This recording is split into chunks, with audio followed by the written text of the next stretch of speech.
Hi, my name is James Frazier, and for my first presentation for political literature, I went ahead and chose to do mine on Luna's economic relations. So to start off, what am I going to be covering in this presentation? I'm going to be looking at three different things. I'm going to look at what resources Luna has. Since Luna is on the moon, they're limited to what resources they have to trade with and what they're working with. So we're going to look at that. We're then going to look at what trade looks like in Luna. So what's the general transactions that go on and who it's between. And then lastly, I'm going to look at how Luna's economic relations is going to affect the revolution that they are trying to hold there.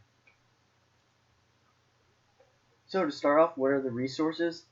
The two resources that Luna basically has is wheat and ice. There's basically two types of people on Luna. You're either going to be a wheat farmer or an ice miner.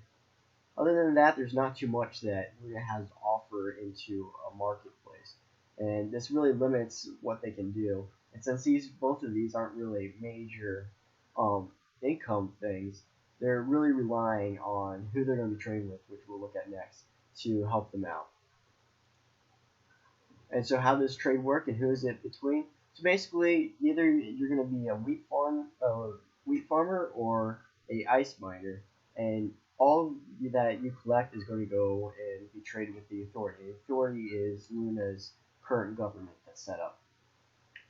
So the wheat farmers will sell their wheat to the authority. The ice miners will sell their ice to the authority. And in return, the authority will sell back power, air, and water. And ironically enough, the power and water both come from the ice that they mine, and the air is just a necessity, as can be imagined. So they're able to get still a good price for that, selling it back.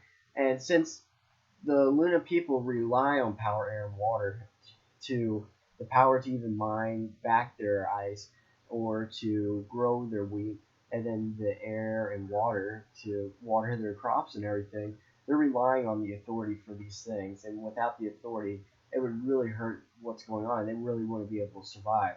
So the authority has complete control over this market.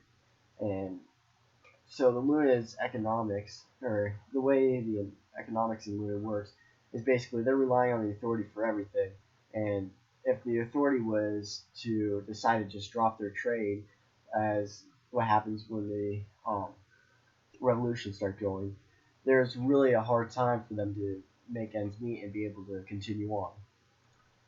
So with that said, how is this going to affect the revolution? Just like I said, we're just dependent on the authority. So trying to remove the authority from the picture and implant a new government is really hard for them to do, since they're really relying on the authority for three major things that they're going to need. So that's my presentation. Here's my bibliography. And thanks for watching my presentation.